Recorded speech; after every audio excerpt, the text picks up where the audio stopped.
Today I would like to explain about career development, career planning and development. This is the last topic in Unit 3. Today I would like to conclude this unit by explaining this career planning and development. First of all, before explaining about career planning and development, first of all, what is meant by this career?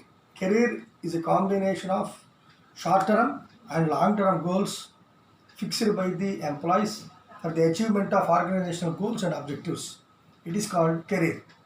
While coming to career planning and development, actually, career planning and development is an ongoing process. Each and every employee has to fix their path, fix their problems in order to work effectively for the organizational goals and objectives achievement.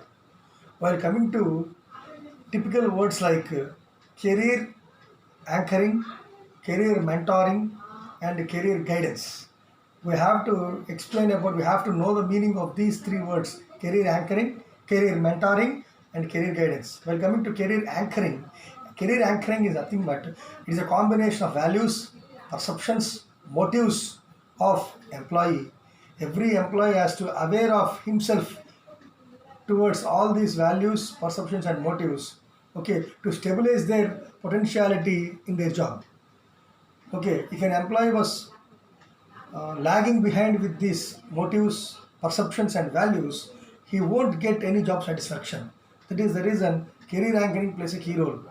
While coming to career mentoring is nothing but generally high level employees, people who are in the high position, they will guide the lower level employees, okay, by fixing the problems, giving the assignments, and making them highly motivated towards the organizational goals and objectives achievement.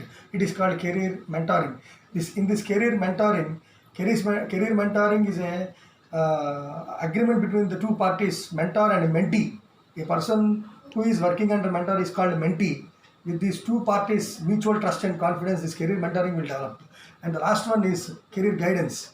Generally, this career guidance will be given to educational consultancies, especially to the students, to develop their career in future. It is called career guidance. Students, you should have a clear-cut idea about these three words. Please don't get confused about career anchoring, career guidance, and career mentoring. While coming to our concept called career planning and development, generally there are four important stages in career planning and development. The first one is called exploratory stage. Second one is called establishment stage. Third one is called maintenance stage. And last one is called decline stage. Students, please make a note of it. Once again, I am telling to you. First one is called exploratory stage. Second one is called establishment stage. Third one is called maintenance stage. And last one is called decline stage. I would like to explain each and every point in a brief way. The first one is exploratory stage. In this exploratory stage, it is also called as pre-employment stage. In this pre-employment stage, the candidates are generally about mid-20s of age. Okay, after immediate completion of the college, okay, they are very much stuck up with new job environment. They doesn't know the interview process. Okay, job is very new to their prospectus. Okay, it is called exploratory stage. In this, they are going to collect the information about new job because students are very much excited about doing job. In this stage, collection of data regarding job is very important. Regarding job in the sense, information in the sense, collecting information about job, about company, about immediate superior and everything. It is called exploratory stage. Second one is establishment stage.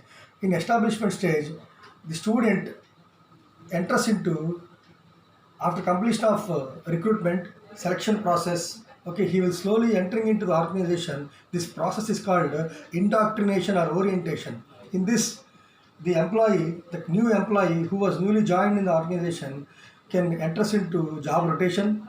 He can go to attending for so many conferences, seminars, field visits to understand the real-time work environment in the organization. It is called establishment stage. He is going to establish himself for the new environment. It is called orientation. And third one is maintenance stage.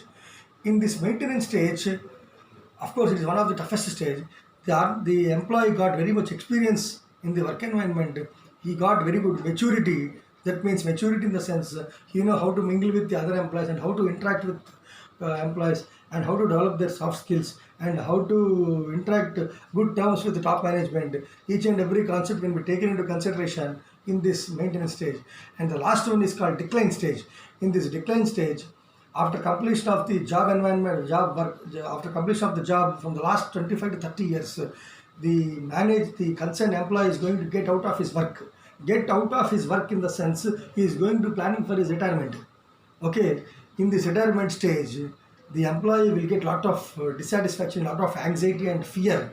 That means by tomorrow onwards there is no job for the employee. Why? Because he has undergone the process called retirement. Okay, in this decline stage, the employee should ready for retirement.